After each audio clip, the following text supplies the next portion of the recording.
ವಿಶೇಷ ನೇರ ಪ್ರಸಾರ ಕಾರ್ಯಕ್ರಮಕ್ಕೆ ಸ್ವಾಗತ. ನಾನು ತನುಶ್ರೀ. ಇವತ್ತಿನ ಕಾರ್ಯಕ್ರಮದಲ್ಲಿ ಸಾಮಾನ್ಯವಾಗಿ ಎಲ್ರಿಗೂ ಕೂಡ ಮನೆ ಕಟ್ಟಬೇಕು ಅನ್ನೋ ಆಸೆ ಇರುತ್ತೆ. ಎಷ್ಟೇ ಅನ್ಕೊಂಡ್ರು ಕೆಲವರಿಗೆ ದುಡ್ಡಿರುತ್ತೆ, ಆದರೂ ಮನೆ ಕಟ್ಟೋಕೆ ಆಗ್ತಾ ಇರಲಿಲ್ಲ. ಯಾಕೆ ಆಗುತ್ತೆ? ಜಾತಕದಲ್ಲಿ ಏನಾದರೂ ಆ ರೀತಿ ಇರುತ್ತಾ? ಹಾಗೆ ಈ ಒಂದು ದೇವರನ್ನ ಪೂಜೆ ಮಾಡಿದ್ರೆ ನಿಮ್ಮ ಮನೆ ಕಟ್ಟುವ ಏನು ಕನಸಿರುತ್ತೆ ಅದು ನನ್ಸಾಗತ್ತೆ. ಹಾಗಿದ್ರೆ ಯಾವ ದೇವರದು, ಯಾವ ರೀತಿ ಪೂಜೆ ಮಾಡಬೇಕು, ಎಲ್ಲಿದೆ ಆ ದೇವಸ್ಥಾನ, ಇದೆಲ್ಲದ್ರ ಬಗ್ಗೆ ಇವತ್ತಿನ ಕಾರ್ಯಕ್ರಮದಲ್ಲಿ ಮಾಹಿತಿಯನ್ನು ತಿಳಿಸ್ಕೊಡ್ತಾರೆ. ಹಾಗೆ ಏಪ್ರಿಲ್ 20ನೇ ತಾರೀಕಿಂದ 112ನೇ ಜ್ಯೋತಿಷ್ಯ ಶಾಸ್ತ್ರದ ಕ್ಲಾಸ್ ಶುರು ಆಗ್ತದೆ. ಸ್ಕ್ರೀನ್ ಮೇಲೆ ಕಾಣ್ತಿರೋ ನಂಬರ್ಗೆ ನೀವು ಕಾಂಟ್ಯಾಕ್ಟ್ ಮಾಡಿ ಕ್ಲಾಸಸ್ಗೆ ಜಾಯ್ನ್ ಆಗ್ಬೋದು. 11ನೇ ತಾರೀಕು ಇನ್ನು ಕೆಲವೇ ದಿನ ಇದೆ. ಫ್ರೀ ಕ್ಲಾಸ್ ಇರುತ್ತೆ, ಒಂದು ದಿನದ ಮಟ್ಟದ್ದು ಫ್ರೀ ಕ್ಲಾಸ್ ಇರುತ್ತೆ. ಆ ಕ್ಲಾಸಿಗೂ ಕೂಡ ನೀವು ಅಟೆಂಡ್ ಆಗಿ ಏನೆಲ್ಲ ಕಲಿತೀರಾ ನೀವು ಜ್ಯೋತಿಷ್ಯ ಕ್ಲಾಸಲ್ಲಿ ಅನ್ನೋದ್ರ ಬಗ್ಗೆ ತಿಳ್ಕೊಂಡು ಆಮೇಲೆ ನೀವು 20ನೇ ತಾರೀಕಿಗೆ ಕ್ಲಾಸಸ್ಗೆ ಅಟೆಂಡ್ ಆಗ್ಬೋದು, ಜಾಯ್ನ್ ಆಗ್ಬೋದು. ಇಸ್ ಕಾರ್ಯಕ್ರಮದಲ್ಲಿ ನಮ್ಮ ಜೊತೆ ಇದ್ದಾರೆ ಪಂಡಿತ ದಿನೇಶ್ ಗುರೂಜಿ ಅವರು. ಅವರನ್ನು ಕಾರ್ಯಕ್ರಮಕ್ಕೆ ಸ್ವಾಗತ ಮಾಡೋಣ. ಗುರೂಜಿ ನಮಸ್ತೆ, ಕಾರ್ಯಕ್ರಮಕ್ಕೆ ಸ್ವಾಗತ. ಓಂ ಶ್ರೀ ಗುರುಭ್ಯೋ ನಮಃ. ಹರಿ ಓಂ. ಜ್ಞಾನಾನಂದಮಯಂ ದೇವಂ ನಿರ್ಮಲ ಸ್ಫಟಿಕಾಕೃತಿಂ ಆಧಾರಾಂ ಸರ್ವವಿದ್ಯಾನಾಂ ಹಯಗ್ರೀವ ಮುಪಾಸ್ಮಹೆ. ಓಂ ನಮೋ ಭಗವತೆ ವಾಸುದೇವಾಯ. ಓಂ ನಮೋ ನಾರಾಯಣಾಯ. ನಮಸ್ಕಾರ. ಎಸ್ ಗುರುಜಿ, ಮೊದಲನೇದಾಗಿ ವಿಚಾರದ ಬಗ್ಗೆ ಮಾತಾಡೋದಾದ್ರೆ, ಮನೆ ಕಟ್ಟೋದು ಎಲ್ಲರೂ ಕನಸು. ಆಗಲಿ ಸ್ವಂತ ಮನೆ ಕಟ್ಕೊಳ್ಬೇಕು ಅನ್ನೋದು ಎಲ್ಲರೂ ಕನಸಾಗಿರುತ್ತೆ. ಕೆಲವೊಬ್ಬರಿಗೆ ಕೈಯಲ್ಲಿ ಹಣ ಇದ್ರೂ ಕೈಗೂಡಲ್ಲ, ಆಗಲ್ಲ ಅಂತಾರೆ. ಯಾಕೆ ಆ ರೀತಿ ಆಗುತ್ತೆ ಅಂತ? ಯಾವಾಗಲೂ ಕೂಡ ವಿಷ್ಣುವಿನ ಅವತಾರ ಆಗಿರ್ತಕ್ಕಂಥ ವರಾಹ 3ನೇ ಅವತಾರ ಪುರಾಣದಲ್ಲೇ ಇದೆ. ಆ ವರಾಹ ಒಂದು ದೊಡ್ಡ ಜಂಬೂದ್ವೀಪದಲ್ಲಿ ಈ ಭೂಮಿ ಮುಳುಗಿದಾಗ ಅದನ್ನು ರಕ್ಷಣೆ ಮಾಡಿರ್ತಕ್ಕಂಥ ಒಂದು ಪಿಕ್ಚರ್ ಎಲ್ಲ ನೋಡಿರ್ತೀವಿ, ಹಿಂಗೆ ಎತ್ಕೊಂಡ್ಬರ್ತಕ್ಕಂಥದ್ದು. ಅದರ 2 ಕೊಕ್ಕೆ ಮೇಲೆ ಹಿಂಗೆ ಎತ್ಕೊಂಡ್ಬರ್ತಕ್ಕಂಥದ್ದು.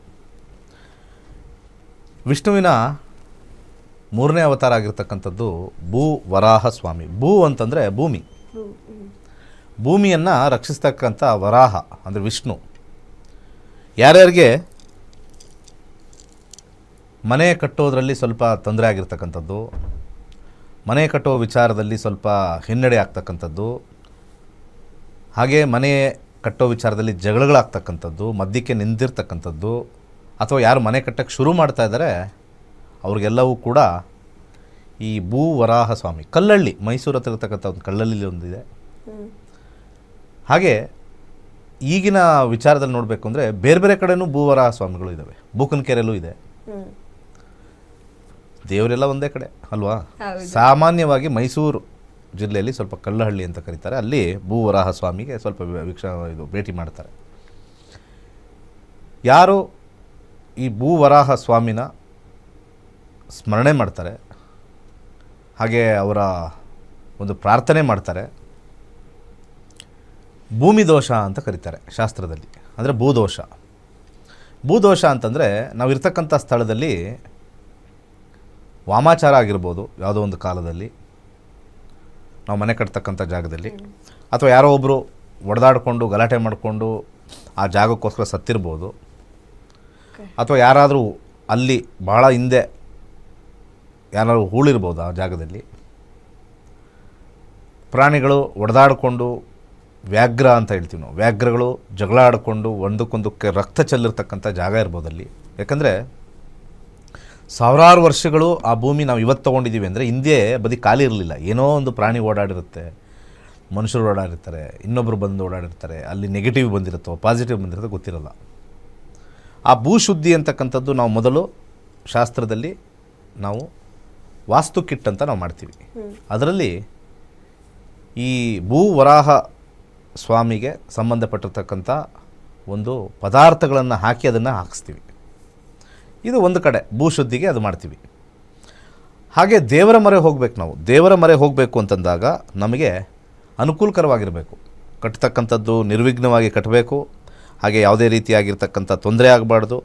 ಆ ತೊಂದರೆ ಆಗದೇ ಇರ್ತಕ್ಕಂಥ ಒಂದು ಪರಿಸ್ಥಿತಿಲಿ ನಾವು ಭೂವರಾಹ ಸ್ವಾಮಿನ ಮಂಗಳವಾರ ದಿವಸ ವಿಶೇಷವಾಗಿ ಅಥವಾ ಶನಿವಾರ ವಿಶೇಷವಾಗಿ ಆರಾಧನೆ ಮಾಡಬೇಕು. ಯಾರ್ಯಾರು ಮನೆಯೆಲ್ಲ ಕಟ್ಟಕ್ಕೆ ಶುರು ಮಾಡ್ತೀರಾ, ಮನೆ ಕಟ್ತಾರಲ್ಲ, ಅವರೆಲ್ಲರೂ ಕೂಡ ಭೂವರಾಹ ಸ್ವಾಮಿನ ಫಸ್ಟು ಆರಾಧನೆ ಮಾಡಿ ತದನಂತರ ಮನೆ ಕಟ್ಟಕ್ಕೆ ಪ್ರಾರಂಭ ಮಾಡಬೇಕು. ಹಾಗೆ ಮತ್ತೊಂದು ವಿಚಾರ, ಭೂಮಿಗೆ ಒಂದು ಶಕ್ತಿ ಇದೆ, ಒಂದು ಎನರ್ಜಿ ಅಂತ ಇದೆ, ಒಂದು ಫ್ರೀಕ್ವೆನ್ಸಿ ಅಂತಿದೆ. ಆ ಎನರ್ಜಿ ಫ್ರೀಕ್ವೆನ್ಸಿಲಿ ನಾವು ಪಾಸಿಟಿವ್ ಆಗಿ ತೊಗೊಳ್ಬೇಕು ಅಂತಂದರೆ ಮನೆಗೆ ಬೇಕಾದ್ರೆ ಭೂವರಾಹ ಸ್ವಾಮಿ ವಿಗ್ರಹನೂ ಸಿಗುತ್ತೆ, ತಂದು ಮಂಗಳವಾರ ಅಥವಾ ಶನಿವಾರ ಸ್ಥಾಪನೆ ಮಾಡಿದ್ರೆ ಖಂಡಿತ ಒಳ್ಳೆಯದಾಗುತ್ತೆ. ಇನ್ನೇನಾದ್ರು ವಿಚಾರ ಇದ್ರೆ ಆಮೇಲೆ ಮಾಡೋಣ. ಒಂದು ಕಾಲ್ಸ್ ಬರ್ತಾ ಇದೆ, ನೋಡೋಣ. ಮಾತಾಡೋಣ. ಹಲೋ ಹಲೋ, ನಮಸ್ತೆ, ಏನ್ ಹೆಸರು, ಎಲ್ಲಿಂದ ಕರೆ ಮಾಡ್ತಾ ಇದ್ದೀರಾ? ಮೈಸೂರಿಂದ ಮೇಡಮ್. ಓಕೆ, ಯಾರ ಬಗ್ಗೆ ಕೇಳಬೇಕು? ನಮ್ಮ ಮನೆಯವ್ರ ಬಗ್ಗೆ ಕೇಳಬೇಕಿತ್ತು. ಸರಿ, ಡೇಟ್ ಆಫ್ ಬರ್ತ್ ಹೇಳಿ ಅವ್ರದ್ದು. 23/11. 23/11. ಓಕೆ, 1973. 73. ಹುಟ್ಟಿದ ಸಮಯ ಬೆಳಗ್ಗೆ 7:34. ಓಕೆ, ಹುಟ್ಟಿದ ಊರು 23/11. 73 ಅಲ್ವಾ ಇಸ್ವಿ? 73. 73. ಓಕೆ, ಊರು ಮೈಸೂರು. ಓಕೆ, 7 ಕಾಲ್ ಹೇಳಿದ್ರು. ಬೆಳಗ್ಗೆ 7 ಕಾಲ 7:34. 34 ಅದೇ ಕನ್ಫ್ಯೂಸ್ ಮಾಡ್ತಾ ಇದೆ. ಊರು ಹೇಳಿ ಮೇಡಮ್. ಊರು ಮೈಸೂರು. ಓಕೆ, ಏನ್ ಪ್ರಶ್ನೆ ಇದೆ ಕೇಳಿ, ಮಾತಾಡಿ ಗುರುಜಿ ಇದ್ದಾರೆ. ನಮಸ್ಕಾರ, ಹೇಳಿ. ಅದೇ ಅವ್ರ ಆರೋಗ್ಯದ ಬಗ್ಗೆ ಕೇಳಬೇಕಿತ್ತು ಸ್ವಾಮಿ. ಆರೋಗ್ಯ ಮತ್ತೆ ಕುಟುಂಬ ಸಂಸಾರದ ಬಗ್ಗೆ ಕೇಳಬೇಕಿತ್ತು. ಹೇಗೆ ಮುಂದೆ ಕುಟುಂಬ ಸಂಸಾರ ಯಾಕೆ ಕಲಿಯಕ್ಕೆ ಇಷ್ಟ ಇಲ್ವಾ ನಿಮಗೂ? ನಿಮ್ಮ ಯಜಮಾನ್ರಿಗೂ ಕಲ್ತಿಲ್ವಾ ಜ್ಯೋತಿಷ್ಯ? ಇಲ್ಲ. 7,000 ರೂಪಾಯಿ ದೊಡ್ಡದಾ ನಿಮ್ಮ ಯಜಮಾನ್ರಿಗೂ ನಿಮಗೂ? ಕೂತ್ಕೊಂಡು ಇಬ್ಬರು ಕಲಿತು ಜೀವನ ನೋಡ್ಕೋಬೋದಲ್ವಾ? ಹಾಂ, ಜನಗಳಿಗೆ ಪಬ್ಲಿಕ್ಕಲ್ಲಿರೋರಿಗೆ ಅದೇನೋ ಬೇಡದೇ ಇರೋಕ್ಕೆ ಚಿಕನ್ನು ಮಟನ್ ತಿನ್ನೋಕ್ಕೆ 10,000 ಖರ್ಚು ಮಾಡ್ತಾರೆ. ಜೀವನ ನೋಡ್ಕೊಳ್ಳಿ, ಆರೋಗ್ಯ ನೋಡ್ಕೊಳ್ಳಿ, 7,000 ರೂಪಾಯಿದಲ್ಲಿ ನಿಮ್ಮ ಜೀವನನೇ ಗೊತ್ತಾಗ್ಬಿಡುತ್ತೆ. ಹೇಗೆ ನಾವು ಅದರಲ್ಲಿ ಅದೃಷ್ಟ ತಂದ್ಕೊಬಿಡೋದು ಅಂತಂದರೆ ಅದೇನೋ ಪೌಂಡ್ ಫೂಲಿಶ್ ಪೆನ್ನಿ ವೈಸ್ ಅಂತ ಕರೀತಾರೆ. ಹಂಗೆ ಜನಗಳು. ಇವರ ದಶಾ ನೋಡೋಣ. ನೀವೇ ನೋಡಿಕೊಂಡ್ರೆ ನಿಮ್ಮ ಜೀವನ ನೀವೇ ನೋಡ್ಕೋಬೋದ್ರಿ. ನಾವು ಯಾವಾಗಲೂ ನೋಡ್ಕೊಂಡೇ ಕೂತ್ಕೊಳ್ಕಾತ. ಇವತ್ತು ಫ್ರೀ ಕಾಲ್ ಸಿಕ್ತು, ನಾಳೆ ಏನೋ ಹಾಸ್ಪಿಟ್ಲ್ ಅಡ್ಮಿಟ್ ಆದ್ರೆ ಅವಾಗೇನು ಮಾಡ್ತೀರಾ? ಅಂದರೆ ನಿಮಗೆ ಬುದ್ಧಿ ಇಲ್ಲ ಅಂತ. ಒಂದು ಸೀರೆ ತಗೊಳ್ಳೋಕ್ಕೆ ಎಷ್ಟು ಬೇಕಾದ್ರೆ ಖರ್ಚಾಗ್ಬಿಡುತ್ತೆ. ಅದು 2 ಸತಿ ಉಟ್ತೀವಿ, ಆಮೇಲೆ ಬಿಸಾಕ್ತೀವಿ. ಲೈಫ್ ಲಾಂಗ್ ನಿಮಗೊಂದು ವಿದ್ಯೆ ನಿಮ್ಮ ಹತ್ರ ಇರುತ್ತೆ. ಜ್ಯೋತಿಷ್ಯ ಶಾಸ್ತ್ರದಲ್ಲಿ ಇದು ಕರ್ನಾಟಕದಲ್ಲಿ ಏಕೈಕವಾಗಿರ್ತಕ್ಕಂಥ ಕಾರ್ಯಕ್ರಮ. ಜ್ಯೋತಿಷ್ಯ ಹೇಳಿಕೊಟ್ಟು ಜೀವನನ ಸರಿ ಮಾಡ್ತಕ್ಕಂಥ ಏಕೈಕ ಕಾರ್ಯಕ್ರಮ. ಈ ಕಾರ್ಯಕ್ರಮಕ್ಕೆ ಜನಗಳು ಹೆಚ್ಚಾಗಿ ಬಂದು ಯಾಕೆ ಬೈಟಲ್ಲ ಅಷ್ಟು ಹೇಳ್ತಾರೆ, ನಾನು ಕಲ್ತ್ವಿ, ಸುಲಭ ಆಯಿತು, ಜೀವನ ಚೇಂಜ್ ಆಯಿತು ಅಂತ ಅಷ್ಟು ಜನ ಯಾಕೆ ಹೇಳ್ತಾ ಇದ್ದಾರೆ? ಸುಮ್ಮನೆ ಕರ್ಸಿ ಹೇಳ್ತಾರೆ, ತಿಳ್ಕೊಳ್ಳಿ ಅಂತ. ಜನ ತಿಳ್ಕೊಳ್ಳಲ್ಲ, ಏನು ಮಾಡೋಕ್ಕಲ್ಲ. ಬುಧ ದೇಶ ನಡೀತಾ ಇದೆ, ನರ್ವಸ್ ಕಾಂಬಿನೇಷನ್ ತೋರಿಸ್ತಾ ಇದೆ. ಸ್ವಲ್ಪ ಮೈಂಡ್, ತಲೆ ನೋವು ಅಥವಾ ತಲೆ ವಿಚಾರದ ಸಂಬಂಧದಲ್ಲಿ ಸ್ವಲ್ಪ ಕೇರ್ಫುಲ್ ಆಗಿರಬೇಕು. 1ನೇ ಮನೆ ರಾಹು ಬಂದಿರೋದ್ರಿಂದ ಸ್ವಲ್ಪ ಸ್ಕ್ಯಾನಿಂಗ್ ಮಾಡಿಸಿ. ನನ್ನ ಸಜೆಷನ್ನು, ಸ್ವಲ್ಪ ಟೆನ್ಷನ್ ಜಾಸ್ತಿ ತೊಗೊಳ್ತಾರೆ, ಬ್ಲಡ್ ಫ್ಲೋ ಇಲ್ಲ, ಸ್ವಲ್ಪ ವಾಕಿಂಗ್ ಚೆನ್ನಾಗಿ ಮಾಡಬೇಕು ಅಥವಾ ಯೋಗಾಸನ ಮಾಡಲೇಬೇಕು. ಹಾಗೆ 11-9 ಕಾಂಬಿನೇಷನ್ ಇರ್ತಕ್ಕಂಥ ಚಂದ್ರ ಬಲಗೈ ಉಂಗುರದ ಬೆರಳಿಗೆ ಒಂದು ಬಸರಾ ಪರ್ಲ್ ಹಾಕಿ ಒಳ್ಳೆಯದಾಗುತ್ತೆ. ಓಕೆ, ಧನ್ಯವಾದ ಮೇಡಮ್ ಕರೆ ಮಾಡಿದ್ದಕ್ಕೆ. ಮತ್ತೊಬ್ರು ಕಾಲರ್ ಇದ್ದಾರೆ. ಹಲೋ ಹಲೋ ಹಲೋ, ನಮಸ್ತೆ, ಏನು ಹೆಸರು, ಎಲ್ಲಿಂದ ಕರೆ ಮಾಡ್ತಿದ್ದೀರಾ? ಬ್ಯಾಂಗ್ಳೂರಿಂದ. ಓಕೆ, ಯಾರ ಬಗ್ಗೆ ಕೇಳಬೇಕು? ನಮ್ಮ ಮಗಳ ಬಗ್ಗೆ ಕೇಳಬೇಕಾಗಿತ್ತು, ರಿಷಿಕಾ ಅಂತ. ಜಾಬ್ ಬಗ್ಗೆ ಕೇಳಬೇಕಾಗಿತ್ತು. ಓಕೆ, ಡೇಟ್ ಆಫ್ ಬರ್ತ್ ಹೇಳಿ. Date of birth September 14th, okay, 2001, morning 7:45 AM. Okay, ಹುಟ್ಟಿದೂರು ಬ್ಯಾಂಗ್ಳೂರು. ಸರಿ, ಏನು ಪ್ರಶ್ನೆ ಇದೆ ಕೇಳಿ, ಮಾತಾಡಿ ಗುರುಜಿ ಇದ್ದಾರೆ. ಅದು ಜಾಬ್ ಬಗ್ಗೆ ಕೇಳಬೇಕಾಗಿತ್ತು. ಅವಳು ಇಂಜಿನಿಯರಿಂಗ್ ಮಾಡಿದ್ದಾಳೆ, ಇವಾಗ ವರ್ಕ್ ಮಾಡ್ತಾ ಇದ್ದಾಳೆ. ವರ್ಕಲ್ಲಿ ತುಂಬಾ ಸ್ಟ್ರೆಸ್ ಇದೆ ಅವಳಿಗೆ. ಸೊ ಅದು ಏನ್ ಮುಂದೆ ಅವಳಿಗೆ ಅದರಿಂದ ಏನಾದರೂ ಪ್ರಾಬ್ಲಮ್ ಇದೆಯಾ, ಇಲ್ಲ ಬೇರೆ ಆಪ್ಷನ್ಸ್ ಇದೆಯಾ ಅವಳಿಗೆ? ಇವಾಗ ಬುಧ ದೇಶ ನಡೀತಾ ಇದೆ, 2027ವರೆಗೂ ಬುಧ ದೇಶ ನಡೀತಾ ಇದೆ. ಎಲ್ಲರಿಗೂ ಹೇಳೋದು ಒಂದೇನೆ, ಇಂದಿನ ಕಾಲರ್ಗೆ ಹೇಳೋದು ಒಂದೇ, ನಿಮ್ಗೆ ಹೇಳೋದು ಒಂದೇ. ಜ್ಯೋತಿಷ್ಯ ಕಲೀರಿ. ಟೆನ್ಷನ್ ಇದೆಯಾ ಇಲ್ವಾ, ಚೇಂಜ್ ಮಾಡಬೇಕಾ? ಕೆಲವರು ಟೆನ್ಷನ್ಗೆ ಕೆಲಸ ಬಿಟ್ಟು 3 ವರ್ಷ ಕೆಲಸ ಇಲ್ಲದೆ ಕೂತಿರ್ತಾರೆ. ಆಮೇಲೆ ಬಡ್ಕೋತಾರೆ, ಕೆಲಸ ಇದ್ದಿದ್ರು ಪರವಾಗಿಲ್ಲ, ಟೆನ್ಷನ್ ಇದ್ರೂ ಪರವಾಗಿಲ್ಲ, ನಾನು ಜಾಬ್ ಮಿಸ್ ಮಾಡಬಾರ್ದಾಗಿತ್ತು ಅಂತ. ತುಂಬ ಜನ ಇದ್ದಾರೆ, ನನಗೆ ಬರ್ತಾರೆ, ಸರ್ ನೀವೊಂದು 2 ವರ್ಷ ನೀವು ಸ್ವಲ್ಪ ಟೆನ್ಷನ್ ಪ್ರೆಷರಲ್ಲಿ ಇದ್ದಿದ್ರೆ ಮುಂದೆ ಲೈಫ್ ಚೆನ್ನಾಗಿರೋದು ಅಂತ. ಆ ಬಾಸ್ ಸರಿ ಇಲ್ಲ, ಕಿರಿಕಿರಿ, ವರ್ಕ್ಲೋಡ್ ಜಾಸ್ತಿ ಕೊಡ್ತಾರೆ, ಪ್ರಾಜೆಕ್ಟ್ ಜಾಸ್ತಿ ಕೊಡ್ತಾರೆ, ಬೇಗ ಟೈಮ್ ಲೈನ್ ಮುಗಿಸ್ಬೇಕು, ಇವೆಲ್ಲ ಕಾಂಬಿನೇಷನ್ ಬಂದೇ ಬರ್ತಕ್ಕಂಥದ್ದು ಇದ್ದೇ ಇರುತ್ತೆ. ಇಲ್ಲಿ 2027 ಸೆಪ್ಟೆಂಬರ್ವರೆಗೂ ಬುಧ ಇರ್ತಕ್ಕಂಥದ್ದು 3-8 ಕಾಂಬಿನೇಷನ್ನು ನೆಗೆಟಿವ್ ಬಂದೇ ಬರುತ್ತೆ. 2027ವರೆಗೂ ಹೀಗೇ ಇರುತ್ತೆ. 2027 ಯಾಕಂದರೆ 3ನೇ ಮನೆ ಸ್ಟ್ರಾಂಗ್ ಅಲ್ಲ, ಸ್ವಲ್ಪ ಎಫರ್ಟ್ ಜಾಸ್ತಿ ಆಗ್ತಕ್ಕಂಥದ್ದು ಕಾಂಬಿನೇಷನ್ ಜಾಬ್ ಬಿಸ್ನೆಸ್ ಫೈನಾನ್ಸಲ್ಲಿ. ಅದು ಗ್ರೀನ್ ಬಂದಿಲ್ಲ. ಗ್ರೀನ್ ಅಂದರೆ ಪಾಸಿಟಿವ್ ಅಂತ ಕರಿತೀವಿ ನಾವು. 3 and 8 ಕಾಂಬಿನೇಷನ್ ಎಫರ್ಟ್ ಜಾಸ್ತಿ. ಬುಧ ಇನ್ನೇನು ಮುಗಿದೋಗ್ತಾ ಇದೆ, ಇನ್ನೊಂದು 1.5 year ಮುಗಿದೋಗುತ್ತೆ. ತದನಂತರ ಕೇತು ಬರ್ತಾನೆ. ಪಾಸಿಟಿವ್ ಇದೆಯಾ ಕೇತು ನೋಡೋಣ. ಪಾಸಿಟಿವ್ ಇದ್ದರೆ ಉತ್ತಮ. 9 ಎಂಡಿಂಗಲ್ಲಿ ಬರೋದ್ರಿಂದ ಡೆಫಿನೆಟ್ಲಿ ಸಕ್ಸಸ್ ತೋರಿಸ್ತಾ ಇದೆ. 947 27 ಆದಮೇಲೆ ಬೇರೆ ಕಂಪ್ನಿಗೆ ಹೋಗಿ ಎಫರ್ಟ್ ಇದ್ದರೂ ಕೂಡ ಎಂಡಿಂಗಲ್ಲಿ 9 ಬಂದಿರತಕ್ಕಂಥದ್ದು ಸಕ್ಸಸ್ ತೋರಿಸ್ತಾ ಇದೆ. 947 ಕಾಂಬಿನೇಷನ್ ಗುರು ಬಂದಿರೋದ್ರಿಂದ ಬಲಗೈ ತೋರ್ ಬೆರಳಿಗೆ ಎಲ್ಲೋ ಸಫರ್ ಹಾಕ್ಕೊಳ್ಳಿ. ನಿಮ್ಮ ಮಗಳಿಗೆ ಜ್ಯೋತಿಷ್ಯ ಕಲಿಯಮ್ಮ ಅಂತ ನೀವು ಹಿರಿಯರಾಗಿರೋರು ಹೇಳಿ. ನಾನು ಎಲ್ಲರಿಗೂ ಹೇಳೋದು ಒಂದೇ, ಹಿರಿಯರು ಇಲ್ಲ ಇಲ್ಲಿ ಪ್ರಾಬ್ಲಮ್ಮು. ನಮ್ಮ ಮಕ್ಕಳು ದೇವ್ರಿಗೆ ಪೂಜೆ ಮಾಡಲ್ಲ, ಬರೀ ಸುಳ್ಳು. ನೀವು ಕೂತು ಕರೆಕ್ಟಾಗಿ ಹೇಳಿರಲ್ಲ ನೀವು ಯಾರೂ. ತುಂಬ ಜನ ಕೇಳ್ತೀನಿ, ನಮ್ಮ ಮಕ್ಕಳು ದೇವ್ರಿಗೆ ಅವ್ರಿಗೆ ಟೈಮ್ ಇಲ್ಲ ಪೂಜೆ ಮಾಡೋಕ್ಕೆ. ರಾತ್ರಿ ಹೋಗಿ ಎಣ್ಣೆ ಹೊಡಿಯೋಕ್ಕೆ ಟೈಮ್ ಇರುತ್ತೆ, ಸಿಗರೇಟ್ ಹೊಡಿಯೋಕ್ಕೆ ಟೈಮ್ ಇರುತ್ತೆ ಅಲ್ವಾ. 7 ಗಂಟೆ ಆಗಿದ ತಕ್ಷಣ ಪಾರ್ಟಿ ಮಾಡೋಕ್ಕೆ ಟೈಮ್ ಇರುತ್ತೆ. ನಮಗೆ ಯಾವುದಾದ್ರು ಮಂತ್ರ ಕೊಟ್ಟರೆ ನಾನು ಒಂದು 3 ಮಂತ್ರ ಹೇಳ್ಕೊಳ್ಳಿ, ಮ್ಯಾನಿಫೆಸ್ಟೇಷನ್ ಅಂತ ಹೋಗ್ಬಿಡ್ತಾರೆ ಜನ. ಮ್ಯಾನಿಫೆಸ್ಟೇಷನ್ಗೆ ಹೋಗ್ಬಿಡ್ತಾರೆ. ಮಂತ್ರನೂ ಮ್ಯಾನಿಫೆಸ್ಟೇಷನ್ ಅಂತ ನಾವುಗಳು ಹೇಳಿಲ್ಲ. ಪ್ರಾಬ್ಲಮ್ಮು ನಮ್ಮ ಪೋಷಕರಿಗೆ ಬುದ್ಧಿ ಇಲ್ಲ. ನಮ್ಮ ಪೇರೆಂಟ್ಸ್ ಹೇಳಬೇಕು ನಮ್ಮ ಸನಾತನ ಧರ್ಮ. ಬೇರೆ ಧರ್ಮದವರೆಲ್ಲ ಹೇಳ್ತಾ ಇರ್ತಾರೆ ಅವ್ರ ಮಕ್ಕಳಿಗೆ, ನಮ್ಮ ಧರ್ಮದವ್ರು ಹೇಳೋದೇ ಇಲ್ಲ. ಅದೇ ಆ ಪ್ರಾಬ್ಲಮಿಂದನೇ ಯಾರಿಗೂ ಕೂಡ ಶ್ರದ್ಧೆ ಭಕ್ತಿ ನಮ್ಮ ಜೀವನದ ಮೇಲೆ ಇಲ್ಲವೇ ಇಲ್ಲ. ಅದೆಲ್ಲ ಮಾಡಿಕೊಂಡ್ರೆ ಜೀವನ ಒಳ್ಳೆ ಸೈನ್ಸ್ ಕೊಟ್ಟಿದೆ ಇದು. This is science. ಈ ಸೈನ್ಸ್ನ ಕಲೀರಿ ಅಂತ ಹೇಳ್ತೀನಿ. ಏಪ್ರಿಲ್ 11ನೇ ತಾರೀಕು ಒಂದು ಫ್ರೀ ಕ್ಲಾಸ್ ಮಾಡಿದ್ದೀನಿ. ಎಲ್ಲ ಯಂಗ್ಸ್ಟರ್ಸು ಕೂತ್ಕೊಳ್ಳಿ. ಯಾರು ವಾಹಿನಿ ನೋಡ್ತಾ ಇದ್ದೀರಾ ಎಲ್ಲ ಯಂಗ್ಸ್ಟರ್ಸು, ನಿಮ್ಮ ಮನೇಲೆಲ್ಲ ಯಂಗ್ಸ್ಟರ್ಸ್ ಇದ್ದಾರೆ ತಾನೆ. ಅದೇನೋ ಜ್ಯೋತಿಷ್ಯ ಫ್ರೀ ಕ್ಲಾಸ್ ಅಂತೆ, ಅದೇನು ಸೈನ್ಸ್ ಪ್ರಕಾರ ಇರುತ್ತಂತೆ, ಕೂತ್ಕೊಂಡು ನೋಡಪ್ಪ ಅದೇನು ಮಾಡೇ ಬಿಡೋಣ, ಅಯ್ಯ ನನಗೇನಕ್ಕೆ ಬೇಕು. ಆದರೆ ಎಲ್ಲೋ ಕಷ್ಟ ಬಂದಾಗ ಕರೆಕ್ಟಾಗಿ ಹೋದಾಗ ಮೋಸ ಹೋಗ್ತೀರ.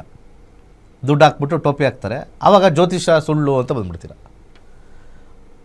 Fate of a person cannot be change. ಇದನ್ನು ಮೈಂಡಲ್ಲಿ ಇಟ್ಕೊಳ್ಳಿ. ಈಗ 27ವರೆಗೂ ಅವ್ರು ಚೆನ್ನಾಗಿಲ್ಲ ಅಂತಂದರೆ 27ವರೆಗೂ ಇರಲೇಬೇಕು ಅವರು. That is the rule. Planetary rule ಅಂದರೆ ರೂಲ್ ಅದು. 27 ಈಗ ಸಡನ್ನಾಗಿ ಅದರಿಂದ you cannot escape from problems. ಅದೇ ಥರ ಜೀವನ.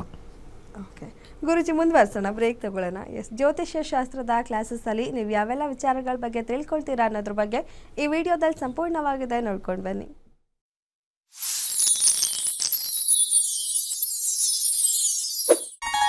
ಎಲ್ಲರಿಗೂ ನಮಸ್ಕಾರ.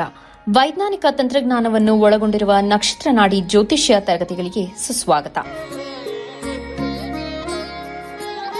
ಈ ತರಗತಿಗಳಲ್ಲಿ ಪಂಡಿತ್ ದಿನೇಶ್ ಗುರೂಜಿ ಅವರು ಕಲಿಸಿಕೊಡುವ ವಿಚಾರಗಳೆಂದರೆ ನಮ್ಮ ಬ್ರಹ್ಮಾಂಡದ ಸೃಷ್ಟಿ, ವಿಷ್ಣುವಿನ ದಶಾವತಾರಗಳಲ್ಲಿ ವೈಜ್ಞಾನಿಕ ಆಧಾರ, 4 ಯುಗಗಳು, ಉತ್ತರ ಧ್ರುವದ ಪ್ರಾಮುಖ್ಯತೆ, ನಕ್ಷತ್ರಗಳು, ರಾಶಿಗಳು, ರಾಹು ಮತ್ತು ಕೇತು ಪುರಾಣ, ರಾಶಿ ಚಕ್ರದಲ್ಲಿ 27 ನಕ್ಷತ್ರಗಳ ಸ್ಥಾನ, ರಾಶಿ ಚಕ್ರದ ಡಿಗ್ರಿ ಲೆಕ್ಕಾಚಾರ, ನಕ್ಷತ್ರದ 108 ಪಾದಗಳು, ದಶಾ ಲೆಕ್ಕಾಚಾರ, ರಾಶಿ ಚಕ್ರದ ಗುಣಲಕ್ಷಣಗಳು, ಲಗ್ನದ ಪ್ರಾಮುಖ್ಯತೆ, ಲಗ್ನ ಲೆಕ್ಕಾಚಾರ, ದಿನಗಳಲ್ಲಿ ಲಗ್ನವನ್ನು ಕಂಡುಹಿಡಿಯುವ ಸರಳ ಲೆಕ್ಕಾಚಾರ, ಲಗ್ನದಿಂದ ವಿವಿಧ ಮನೆಗಳಲ್ಲಿನ ಗ್ರಹಗಳು, ನಕ್ಷತ್ರ ನಾಡಿ ತತ್ವಗಳು, ಗ್ರಹಾಧಿಪತಿ, ನಕ್ಷತ್ರಾಧಿಪತಿ, ಉಪ ನಕ್ಷತ್ರಾಧಿಪತಿ ಲೆಕ್ಕಾಚಾರ, ಪ್ರಶ್ನಾಶಾಸ್ತ್ರದ ಮುಖೇನ 249 ವಿಭಾಗಗಳ ಲೆಕ್ಕಾಚಾರ, ವಿಶ್ಲೇಷಣೆಯಲ್ಲಿ ದಶಾ, ಭುಕ್ತಿ, ಅಂತರ್ಭುಕ್ತಿಯ ಅರ್ಥ, ಜಾತಕದಲ್ಲಿ, ಶಿಕ್ಷಣದಲ್ಲಿ ಆಯ್ದುಕೊಳ್ಳಬಹುದಾದ ಕೋರ್ಸ್, ಪಡೆಯಬಹುದಾದ ಶೇಕಡವಾರು ಯಶಸ್ಸು,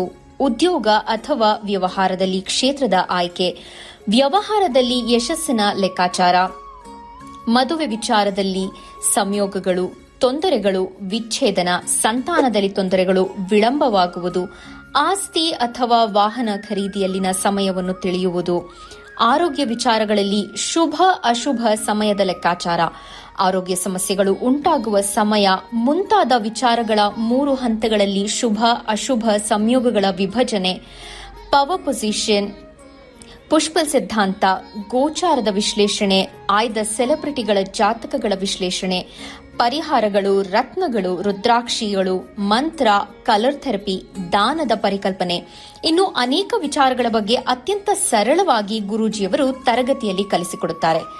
ಈ ತರಗತಿ ಜೊತೆಗೆ ಅತ್ಯಾಧುನಿಕ ತಂತ್ರಜ್ಞಾನದಿಂದ ಬಳಕೆಯಲ್ಲಿರುವ ಗೋಲ್ಡ್ ಟ್ರೀ ಆಸ್ಟ್ರೋ ಆಪ್ ಮೂಲಕ ಜಾತಕವನ್ನು ಪರಿಶೀಲಿಸುವ ಸುಲಭವಾದ ತಂತ್ರಗಳನ್ನು ಗುರೂಜಿಯವರು ತಿಳಿಸಿಕೊಡುತ್ತಾರೆ. ಜೀವನಕ್ಕೆ ಅತ್ಯಗತ್ಯವಾಗಿರುವ ವಿಚಾರಗಳನ್ನು ತಿಳಿಯಲು ಇಂದೇ ಈ ನಕ್ಷತ್ರ ನಾಡಿ ತರಗತಿಯನ್ನು ಸೇರಿ ನಿಮ್ಮ ಜೀವನದ ವಿಚಾರಗಳಿಗೆ ಮಾರ್ಗದರ್ಶಕವಾಗಿರುವ ಜ್ಯೋತಿಷ್ಯವನ್ನು ಅಳವಡಿಸಿಕೊಳ್ಳಿ. ಹೆಚ್ಚಿನ ಮಾಹಿತಿಗೆ ಇಂದೇ ನಮ್ಮ ನಕ್ಷತ್ರ ನಾಡಿಯನ್ನು ಸಂಪರ್ಕಿಸಿ. ಧನ್ಯವಾದಗಳು. ಕಾರ್ಯಕ್ರಮಕ್ಕೆ ಮತ್ತೊಮ್ಮೆ ಸ್ವಾಗತ. ಗುರುಜಿ, ಮತ್ತೊಬ್ರು ಕಾಲರ್ ಇದ್ದಾರೆ, ಮಾತಾಡೋಣ. ಹಲೋ ಹಲೋ, ಕೇಳಿಸ್ತಾ ಇದೆಯಾ? ಹಲೋ ಹಾಂ ಮೇಡಮ್ ಕೇಳಿಸ್ತಾ ಇದೆ. ಹಲೋ ಓಕೆ, ಏನು ಹೆಸರು, ಎಲ್ಲಿಂದ ಕರೆ ಮಾಡ್ತಾ ಇದ್ದೀರಾ? ಸರ್ ಮೇಡಮ್ ಗೌತಮಿ ಅಂತ ಶಿವಮೊಗ್ಗದಿಂದ. ಓಕೆ, ಯಾರ ಬಗ್ಗೆ ಕೇಳಬೇಕು? ಡೇಟ್ ಆಫ್ ಬರ್ತ್ ಹೇಳಿ ಅವ್ರದ್ದು. ಹಾಂ ಮೇಡಮ್ 23 ಆಗಸ್ಟ್ ಓಕೆ 2002 ಓಕೆ, ಹುಟ್ಟಿದ ಸಮಯ? 3:55 AM. ಓಕೆ, ಹುಟ್ಟಿದವರು? Place of birth Shivamogga. Okay madam, ಏನು ಪ್ರಶ್ನೆ ಇದೆ ಕೇಳಿ, ಮಾತಾಡಿ, ಗುರುಜಿ ಇದ್ದಾರೆ. ಹಾಂ ಮೇಡಮ್ ನಮಸ್ಕಾರ. ನಮಸ್ತೆ ಸರ್. ಸರ್ ಜಾಬ್ ಬಗ್ಗೆ ಕೇಳಬೇಕಿತ್ತು. MCA ಕಂಪ್ಲೀಟ್ ಆಗಿತ್ತು. ಜಾಬ್ ಯಾವಾಗ ಸಿಗತ್ತೆ? ಏನು ಜ್ಯೋತಿಷ್ಯದ ಮೇಲೆ ಅಷ್ಟೊಂದು ಇಷ್ಟ? 23 ವರ್ಷ MCA ಮಾಡಿರೋರು ಯಾಕ್ರಿ ಜ್ಯೋತಿಷ್ಯದನ್ನೆಲ್ಲ ನಂಬ್ತೀರಾ? ಮೂಢನಂಬಿಕೆ ಅಲ್ರಿ ಇದು? ಇಲ್ಲ ಸರ್, ನಮ್ಮ ಅಮ್ಮ ಕಲ್ತಿದ್ದಾರೆ, ಸ್ಟೂಡೆಂಟ್. ನಿಮ್ಮ ಅಮ್ಮ ಕಲ್ತಿದ್ದಾರೆ, ನೀವು ಯಾಕೆ ಕಲ್ತಿಲ್ಲ? ನಾವು ಕಲ್ತಿದ್ವಿ ಆನ್ಲೈನ್ ಕ್ಲಾಸಸ್. ಆನ್ಲೈನಲ್ಲಿ? ಮತ್ತು ಅದು ಹೇಳಿ, ನೀವೇ ನೋಡ್ಕೊಂಡಿರ್ಬೇಕಲ್ಲ. ನೋಡ್ಕೊಂಡಿದ್ದೀವಿ ಅಂದರೂ ನಿಮ್ಮ ಹತ್ರ ಒಂದ್ಸರಿ ಕೇಳ. ಹಾಂ, ನೋಡಿ, ಕಾನ್ಫಿಡೆನ್ಸ್ ಬೇಕು ಅಂತ. ಯಾವ್ಯಾವ ಟೈಮಲ್ಲಿ ಏನೇನು ಬರಬೇಕು ಅದೇ ಬರುತ್ತೆ. ಗುರುಗಳನ್ನ ಮೀಟ್ ಮಾಡಿದ ತಕ್ಷಣವೇ ಬದುಕು ಬದಲಾಗೋದಿಲ್ಲ. ವೀಕ್ಷಕರಿಗೆಲ್ಲ ಹೇಳ್ತಾ ಇದ್ದೀನಿ, ವೇಷಧಾರಿಗಳನ್ನೆಲ್ಲ ಮೀಟ್ ಮಾಡಿದ ತಕ್ಷಣ ಬದುಕು ಬದಲಾಗಲ್ಲ. ನಾಯಿಗಳು ಅಟ್ಟಿಸ್ಕೊಂಬತ್ತವೆ ಅವ್ರನ್ನ ಮೀಟ್ ಮಾಡಿದ್ರೆ, ಇನ್ನೇನು ಬರಲ್ಲ. ಸದ್ಯಕ್ಕೆ ಗುರುದಶೆ ನಡೀತಾ ಇದೆ. ಗುರುದಶೆಯಲ್ಲಿ ಬುಧ ಭುಕ್ತಿ ನಡೀತಾ ಇದೆ. ಅಂತರ್ಭುಕ್ತಿನ ನೋಡ್ತೀವಿ. 2026 ಏಪ್ರಿಲ್ವರೆಗೂ ಕೂಡ ಕೇತು ಇದೆ. ಕೇತುವಿನ ಕಾಂಬಿನೇಷನ್ ನೋಡ್ತೀವಿ. ಕೇತುವಿನ ಕಾಂಬಿನೇಷನ್ 3 ಬರ್ತಾ ಇದೆ. ಅದಾದ ನಂತರ ಶುಕ್ರ ಬರ್ತಾ ಇದೆ. ಸೂರ್ಯ ಬಂದಾಗ ಕೆಲಸ. ಸೂರ್ಯ 11ನೇ ಮನೆ ಬರ್ತಾ ಇದೆ. 11 ಅಂದರೆ ಲಾಭ. ಹಾಗೆ ಸೂರ್ಯನಲ್ಲಿ ಕೆಳಗಡೆ ಇರ್ತಕ್ಕಂಥ ಕಾಂಬಿನೇಷನಲ್ಲಿ 2, 6, 10 ಕಾಂಬಿನೇಷನ್, ಕಮ್ಮಿ ಸ್ಯಾಲ್ರಿ, ಮತ್ತು MCAಗೆ 5 ಕೂಡ ಆ್ಯಡ್ ಆಗುತ್ತೆ. ಈ ಕಾಂಬಿನೇಷನ್ ಬರ್ತಕ್ಕಂಥ ಸಮಯವನ್ನು ನಾವು ನೋಡಿದಾಗ 2026 ಆಗಸ್ಟಿಂದ ಅಕ್ಟೋಬರ್ಗೆ ಕೆಲಸ ಸಿಗುತ್ತೆ. ಒಳ್ಳೆಯದಾಗಲಿ. ಓಕೆ, ಧನ್ಯವಾದ ಮೇಡಮ್ ಕರೆ ಮಾಡಿದ್ದಕ್ಕೆ. ಮತ್ತೊಬ್ರು ಕಾಲರ್ ಇದ್ದಾರೆ. ಹಲೋ ಹಲೋ ಹಲೋ, ನಮಸ್ತೆ. ಏನು ಹೆಸರು, ಎಲ್ಲಿಂದ ಕರೆ ಮಾಡ್ತಾ ಇದ್ದೀರಾ? ನನ್ನ ಹೆಸರು ರೇಖಾ ಅಂತ, ದಾವಣಗೆರೆಯಿಂದ ಕಾಲ್ ಮಾಡ್ತಿದ್ವಿ. ಓಕೆ, ಯಾರ ಬಗ್ಗೆ ಕೇಳಬೇಕು? ಡೇಟ್ ಆಫ್ ಬರ್ತ್ ಹೇಳಿ ಅವ್ರದ್ದು. ನಮ್ ಪಾಪು ಬಗ್ಗೆ ಕೇಳ್ಬೇಕು. ಮೇ 24, 2024.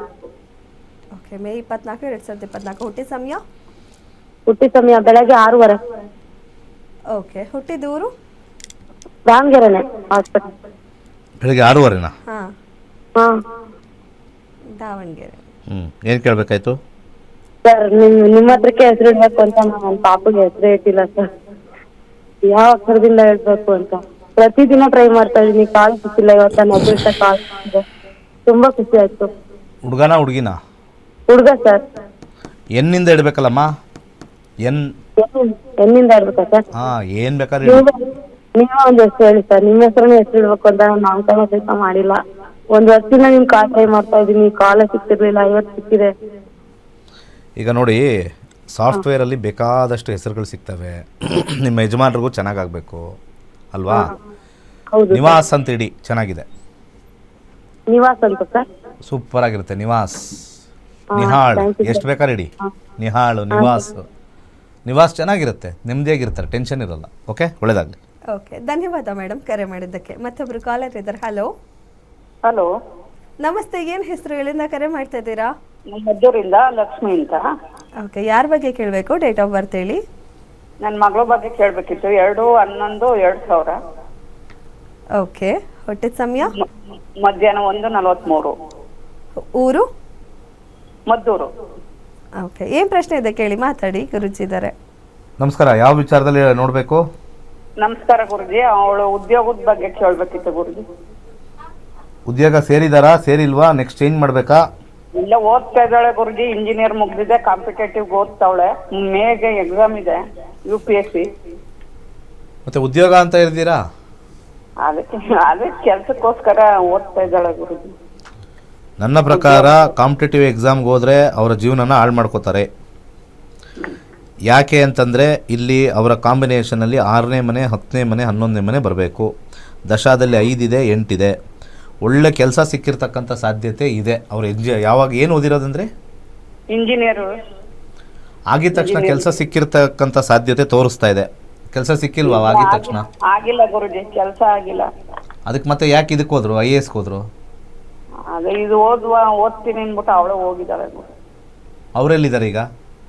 ಬೆಂಗಳೂರಲ್ಲಿ ಇದ್ದಾಳೆ. ಈ ವಿಡಿಯೋನ ಅವ್ರಿಗೆ ತೋರಿಸಿ. ಕಷ್ಟ ಇದೆ. 8 ಅಂತ ಬಂದಾಗ, 5 ಅಂತ ಬಂದಾಗ ಕಷ್ಟ. ತುಂಬ ಜನರು IAS ಹುಚ್ಚಿಟ್ಕೊಂಡು ಹಾಳು ಮಾಡ್ಕೊತಾ ಇದ್ದಾರೆ ನಿಮ್ಮ ಜೀವನ. ಬೇರೆ ಯಾವ್ದಾರ ಆಗುತ್ತೆ. ಪೋಸ್ಟ್ ಎಷ್ಟಿದೆ IAS ಇಂಡಿಯಾದಲ್ಲಿ? ಎಷ್ಟು ಬರುತ್ತೆ ಪೋಸ್ಟು? ಒಂದು 800 ಬರ್ಬೋದಾ? 15 ಲಕ್ಷ ಜನ ಅಪ್ಲೈ ಮಾಡ್ತಾರೆ 800 ಪೋಸ್ಟ್ಗೆ. 4-5 ವರ್ಷ ಹಾಳು ಮಾಡ್ಕೋತೀರಾ 800 ಪೋಸ್ಟ್ಗೆ. ಅದು 800 ಪೋಸ್ಟಲ್ಲಿ 3 ಸತಿ ಬರೀಬೇಕು. ಅಲ್ಲಿ ಪ್ರಿಲಿಮ್ಸು, ಮೇನ್ಸು, ಇಂಟರ್ವ್ಯೂ. ನೀವು ಕೆಲಸ ಮಾಡ್ಕೊಂಡು ಮಾಡ್ತಾಯಿದ್ದೀನಿ ಅಂದರೆ ಸಂತೋಷ, ಟ್ರೈ ಮಾಡಿ, ಏನಾದ್ರು ಗೋಚಾರದಲ್ಲಿ ನಿಮಗೆ ಸಕ್ಸಸ್ ಸಿಗ್ಬೋದು.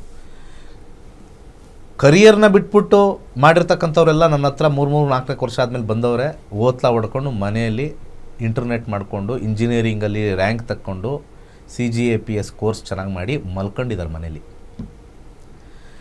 ಪೋಷಕರಿಗೆ ಫಸ್ಟ್ ಹೇಳ್ತಾ ಇದ್ದೀನಿ, ವಾರ್ನಿಂಗ್ ಮಾಡ್ತಾ ಇದ್ದೀನಿ ನಿಮಗೆಲ್ಲ. ಪ್ಲ್ಯಾನ್ ಬಿ ಇಟ್ಕೊಂಡು ಪ್ಲ್ಯಾನ್ ಎ ಮಾಡಿ, ಅಥವಾ ಪ್ಲ್ಯಾನ್ ಎ ಇಟ್ಕೊಂಡು ಪ್ಲ್ಯಾನ್ ಬಿ ಮಾಡಿ. ಇಲ್ಲ ಅಂದರೆ ಏನೂ ಬದಲಾಯಿಸೋಕ್ಕಾಗಲ್ಲ. ಯಾರ್ಯಾರಿಗೆ ರಾಹು ದಶೆ ಬರುತ್ತೋ ಈ ಹುಚ್ಚುತನ ಬಂದೇ ಬರುತ್ತೆ. ರಾಹು ಕಾಂಬಿನೇಷನ್ ಬಂದಾಗೆಲ್ಲ ಅವ್ರಿಗೆ ಏನೋ ಒಂಥರ ಇಮ್ಮಿಡಿಯೇಟಾಗಿ ನಾನು IAS ಆಗಿಬಿಟ್ರೆ ಒಳ್ಳೆ ಪೊಸಿಷನ್ನು, ಒಳ್ಳೆ ಇದು ಜಮ್ ಅಂತಿರ್ಬೋದು ಅಂತ ಹುಚ್ಚುತನ. ಎಷ್ಟು ಜನ IAS ಕೋಚಿಂಗ್ ಹೋಗಿ ಲಕ್ಷಾಂತರ ರೂಪಾಯಿ ಖರ್ಚು ಮಾಡಿದ್ದಾರೆ. ದುಡ್ಡು ವೇಸ್ಟ್ ಆದರೂ ಆಗಲಿ, ಅದು ಅವ್ರ ದುಡ್ಡು, ಅವ್ರ ದುಡಿಮೆ, ನಾವೇನು ಮಾಡೋಕ್ಕಾಗತ್ತೆ. ಓಕೆ. ಅದು ಹೋದ್ರೂ ಪರವಾಗಿಲ್ಲ, ಕರಿಯರ್ ಹಾಳಾಗಿದೆ. I am not against IAS or IPS. ತುಂಬ ಅಡ್ವರ್ಟೈಸ್ಮೆಂಟ್ ಕೊಡೋರು, ಸಕ್ಸಸ್ ರೇಟ್ ಕಮ್ಮಿ ಆಗಿದ ತಕ್ಷಣ ಅಡ್ವರ್ಟೈಸ್ಮೆಂಟ್ ಕಮ್ಮಿ ಮಾಡಿಬಿಟ್ಟಿದ್ದಾರೆ. ನಮ್ಮ ಕೋಚಿಂಗ್ ಸೆಂಟ್ರಿಗೆ ಬನ್ನಿ, ಕೋಚಿಂಗ್ ಸೆಂಟ್ರಿಗೆ ಬನ್ನಿ, ಹಂಗೆ ಹಿಂಗೆ ಅಂತಾರೆ. ಯಾವಾಗ ಅವ್ರದ್ದು ಡ್ರಾಪ್ ಆಗುತ್ತೋ ಸಕ್ಸಸ್ ರೇಟು, 800 ಜನ ಇರ್ತಾರೆ, ಇಬ್ಬರಿಗೆಲ್ಲ ಸಿಗುತ್ತೆ, ಅವ್ರನ್ನೇ ಕರ್ಕೊಂಬಂದು ತೋರಿಸ್ತಾ ಇರ್ತಾರೆ. ಪ್ರತಿ ಬ್ಯಾಚ್ ಇಬ್ಬರೇ ಬಂದಿರ್ತಾರೆ. ಅವ್ರು ಸಿಕ್ಕಿರೋದು 4-5 ವರ್ಷದ ಹಿಂದೆ. ಅವ್ರನ್ನೇ ಇವರು IAS ನಮ್ಮ ಕಡೆ ಆದರು, ಇವರು IAS ನಮ್ಮ ಕಡೆ ಆದರು ಅಂತ. ಆ್ಯಕ್ಚುಲಿ ಲಾಭ ಇರೋದು ಇನ್ಸ್ಟಿಟ್ಯೂಷನಲ್ಲಿ. ದಯವಿಟ್ಟು ಯಾರಿಗಾರು ಇನ್ಸ್ಟಿಟ್ಯೂಷನ್ ಮಾಡಿ. IASಗಿನ ಜಾಸ್ತಿ ಲಾಭ ಇನ್ಸ್ಟಿಟ್ಯೂಷನಲ್ಲಿದೆ. ಯಾಕಂದರೆ ಆಸ್ಪೈರಿಂಗ್ ಜಾಸ್ತಿ ಇದಾರಲ್ಲ. 15 ಲಕ್ಷದಲ್ಲಿ 800 ಸೀಟ್ ಸಿಗೋದು. ಆ 800ರಲ್ಲಿ ಇವತ್ತಿನ ದಿವಸದಲ್ಲಿ ಬರೀ 400 ಸೀಟ್ ಕೊಡ್ತಾ ಇರೋದು. ಗೌರ್ಮೆಂಟಲ್ಲಿ ದುಡ್ಡಿಲ್ಲ. ಓಕೆ ಗುರುಜಿ. ಇದು ಸ್ಟ್ಯಾಟಿಸ್ಟಿಕ್ಸ್ ಕಲ್ತ್ಕೊಂಡು ಕರಿಯರ್ ಹಾಳು ಮಾಡ್ಕೊಳ್ದಂಗೆ ಒಂದು ಹಿತವಚನ ನನ್ನ ಕಡೆಯಿಂದ ಸ್ಟ್ಯಾಟಿಸ್ಟಿಕ್ಸ್ ನೋಡಿಕೊಂಡು ಒಂದು ಭಾರತದ ಕಂಡೀಷನ್ಸ್ ನೋಡ್ಕೊಂಡು ನಿಮಗೆ ಸಲಹೆ ಕೊಡ್ತೀನಿ. ನಿಮ್ಮ ಈ ಅಮೂಲ್ಯವಾಗಿರ್ತಕ್ಕಂಥ ಯೌವನವನ್ನು ಹಾಳು ಮಾಡ್ಕೊಬೇಡಿ. ಕರಿಯರ್ನ ಕರೆಕ್ಟಾಗಿ ಬಿಲ್ಡ್ ಮಾಡಿ. ಪೋಷಕರು ನಮ್ಮ ಮಗ ಏನೋ ಸಾಧನೆ ಮಾಡ್ತಾರೆ ಅಂತಾರೆ, ಜಾತಕ ನೋಡಿ, ಜಾತಕ ಕಲೀರಿ. ಜಾತಕದಲ್ಲಿ ಬರೆದಿಟ್ಟಿರುತ್ತೆ ಇವನು ಆಗ್ತಾನೋ ಇಲ್ವೋ ಅಂತ. ಎಲ್ಲೆಲ್ಲ ಹೋಗಿ ಕೇಳಬೇಡಿ. ಏಪ್ರಿಲ್ 11 ಫ್ರೀ ಕ್ಲಾಸಸ್ ಇದೆ, ಬಂದು ಜಾಯ್ನ್ ಆಗಿ ಏನೇನು ಕಾಂಬಿನೇಷನ್ ಇರುತ್ತೆ ಅಂತ ನೋಡಿ ಆಮೇಲೆ ಡಿಸೈಡ್ ಮಾಡಿ. ಏಪ್ರಿಲ್ 20ನೇ ತಾರೀಕು. ಸರ್ವೇ ಜನ ಸುಖಿನೋ ಭವಂತು. ಧನ್ಯವಾದ ಗುರುಜಿ. ಇದುವರೆಗೂ ಜ್ಯೋತಿಷ್ಯ ಶಾಸ್ತ್ರವನ್ನು ಗುರುಜಿ ಅವರಿಂದ 65,000ಕ್ಕೂ ಹೆಚ್ಚು ವಿದ್ಯಾರ್ಥಿಗಳು ಕಲ್ತಿದ್ದಾರೆ. ಅವರಲ್ಲಿ ಒಬ್ಬರ ಅನಿಸಿಕೆ, ಅಭಿಪ್ರಾಯ ಇಲ್ಲಿದೆ. ಇದಾಗಿತ್ತು ಇವತ್ತಿನ ವಿಶೇಷ ಕಾರ್ಯಕ್ರಮ. ನೋಡ್ತಾ ಇರಿ ಗ್ಯಾರಂಟಿ ನ್ಯೂಸ್. ಸುದ್ದಿ ಖಚಿತ, ನ್ಯಾಯ ನಿಶ್ಚಿತ. ನಾನು 2017ರಿಂದ ಅವರ ನಮ್ಮ ಗುರುಜಿಯವರ ಶಿಷ್ಯನಾಗಿ ನಾನು ಅವ್ರ ಹತ್ರ ಎಲ್ಲ ಕೋರ್ಸನ್ನು ಒಂದು ಬಿಟ್ಟಿಲ್ಲ. ಅವ್ರ ಹತ್ರ ಕಂಪ್ಲೀಟ್ ಎಲ್ಲ ಕೋರ್ಸನ್ನು ಮಾಡ್ತಾ ಇದ್ದೀನಿ. ಜಾತಿ ಮತ ಭೇದ ಇಲ್ದೇನೆ ಕಂಪ್ಲೀಟ್ ಕೇಳೋದಕ್ಕೆಲ್ಲ ಯಾವುದೂ ತೊಂದರೆ ಇಲ್ದಂಗೆ ನಮಗೆ ಕ್ವಶನ್ಗೆ ಉತ್ತರ ಕೊಟ್ಟು ಎಲ್ಲ ನಮ್ಮ ಡೌಟ್ಗಳನ್ನ ಕ್ಲಿಯರ್ ಮಾಡಿ ಇವತ್ತು ನಮಗೆ ಒಂದು ಲೆವೆಲ್ಗೆ ಜ್ಯೋತಿಷ್ಯನ ಬೇರೆಯವ್ರಿಗೆ ಹೇಳುವಂಗೆ ಮತ್ತು ಅವರು ಕೇಳಿದಂಥ